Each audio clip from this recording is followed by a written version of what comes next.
How much did it cost me to move over to Dubai from the UK in 2025? So this is probably one of the most common questions I've been getting in my DMs over the past 2 or 3 weeks. And I thought I'd come online and just do a quick video showcasing exactly how much it cost. Make sure you guys stick around right to the end because the final cost might shock you. Now, of course, if you're thinking about moving abroad, finances play a huge role in the decision as to whether you're going to move abroad or not. So I thought, like I said, I'll jump online and show you guys exactly how much it costs me, giving you a real example, my personal journey, how much it cost me to move over to Dubai in 2025. So yeah, this is obviously a very different video from me, but I think it will be really insightful for people who are planning to move over to Dubai, not just in 2025, but at any point. This is gonna give you a real life example of all the costs that I've had to incur to move over to Dubai. So I really hope you guys enjoyed this video. Please drop a like, drop a comment, and if you're not subscribed to the channel, drop a subscribe.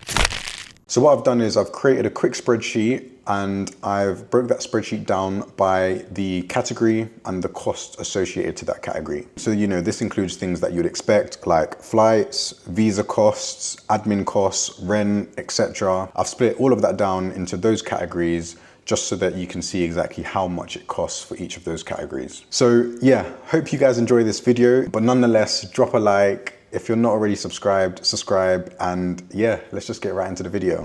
Okay, so here's the spreadsheet.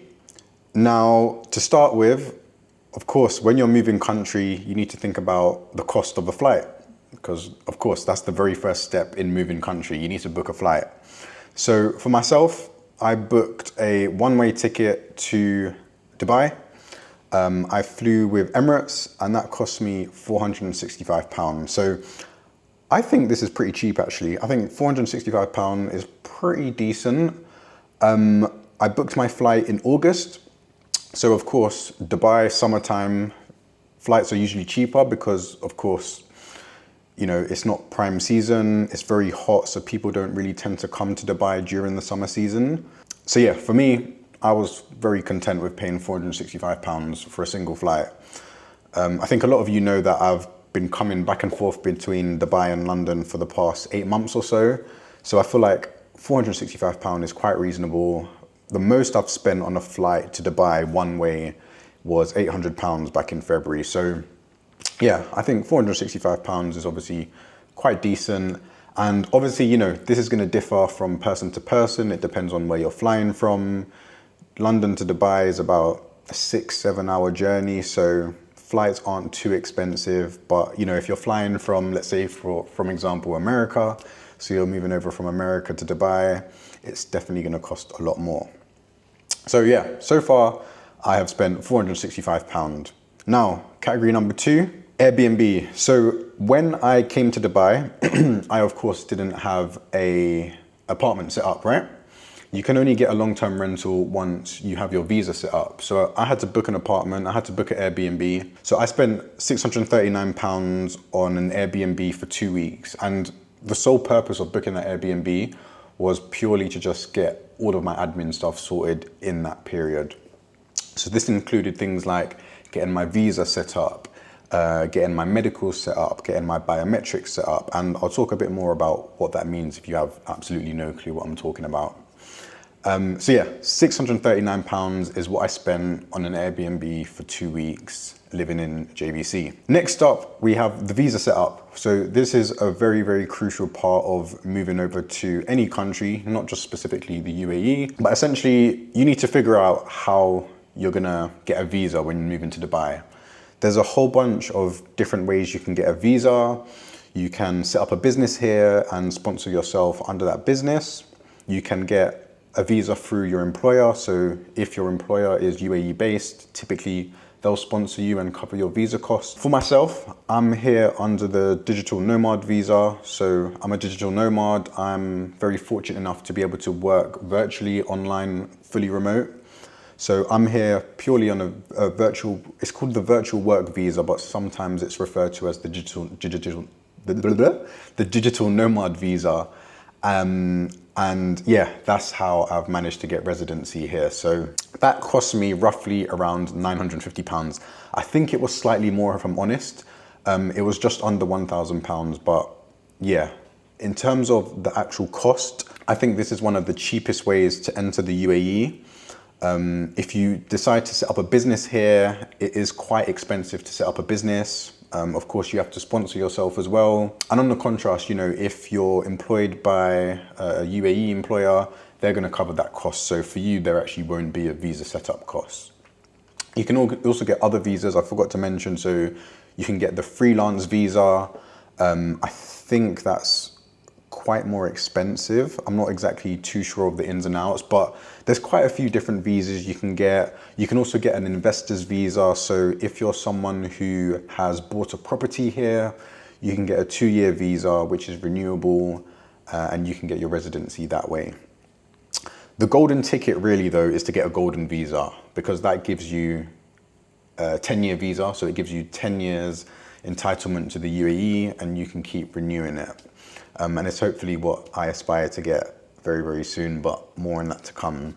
But yeah, to summarize, I'm here on the digital nomad and virtual work visa, and that cost me roughly around somewhere between £950 and £1,000. Just to very briefly mention, if you're looking to get the virtual work visa, there's a very strict criteria to being eligible for that visa.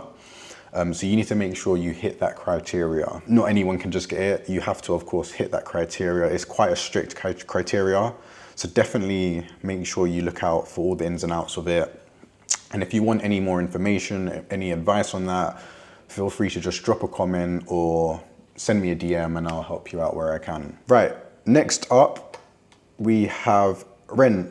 So this is a really interesting one. So in Dubai, or not just Dubai, but the UAE works very, very different to a lot of places.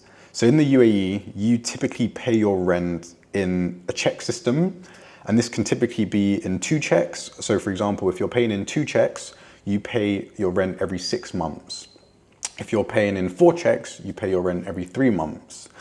Some landlords want 1 check, so that means you pay everything all up front at once, which is quite crazy. But for me, I managed to negotiate, and I pay my rent on a quarterly basis. So I pay my rent every 3 months.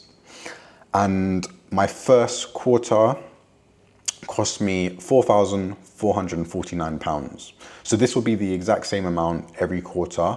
But I wanted to include it in my moving to Dubai cost, because this is an initial cost. I see it as an initial cost because it's what I've had to pay to get my apartment. So that's why I've included it in this video. Now, obviously this is a huge sum in comparison to the others.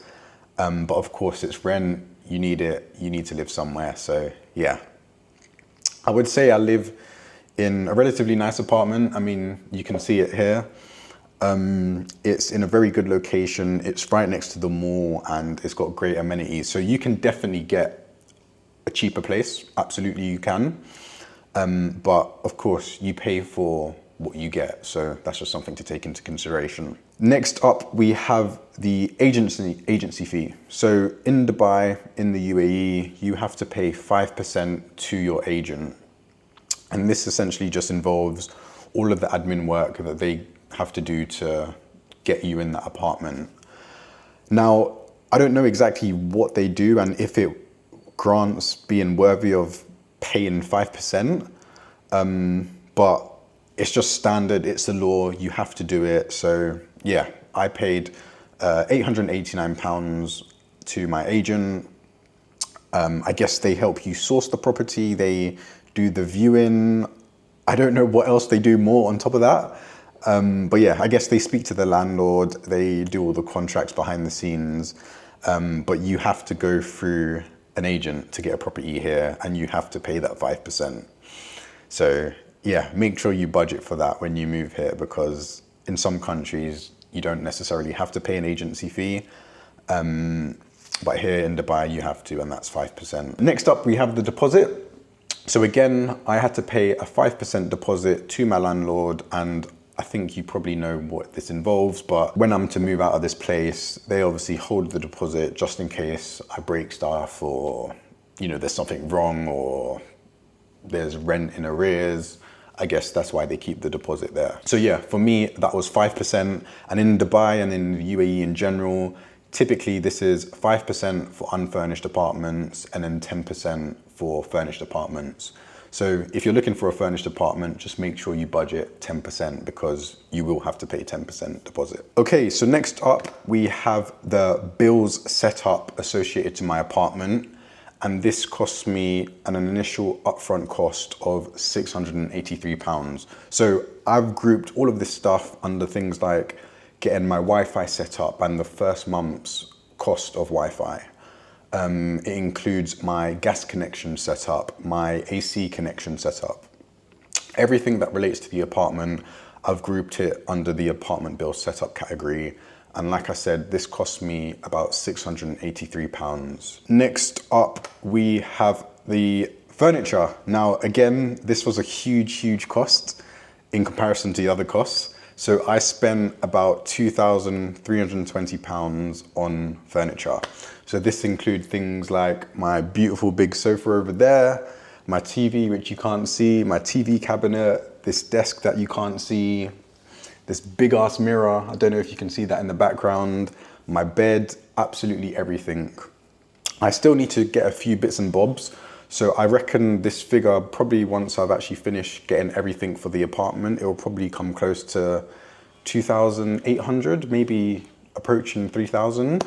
But so far, up until the 11th of October, which is the time I'm recording this video, I've spent £2,320 on furniture.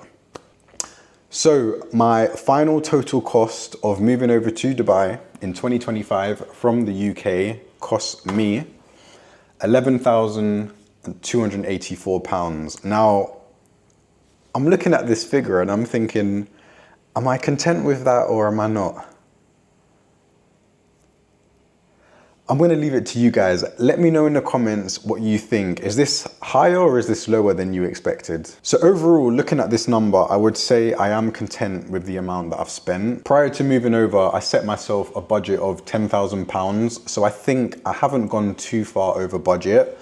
I definitely could have been a bit more frugal in some aspects, but at the same time, it's Dubai. So I wanted to do things right. Now, it's important to mention that this is just the upfront cost of moving over to Dubai. And this is obviously the main major categories associated to moving over to Dubai. I haven't included things like groceries, entertainment, fitness, all of that jazz, just because I think those are extra add-ons.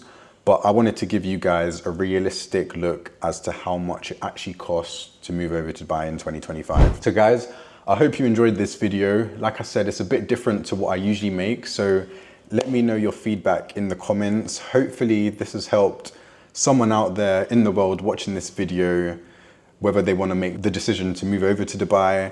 I think I've been quite transparent in terms of showing my figures and my numbers and my personal journey to moving over to Dubai. So yeah, hopefully this inspires you to finally take the step to move over. And yeah, as always, drop a like, drop a comment, and if you're not subscribed yet, subscribe to the channel. Peace out, people.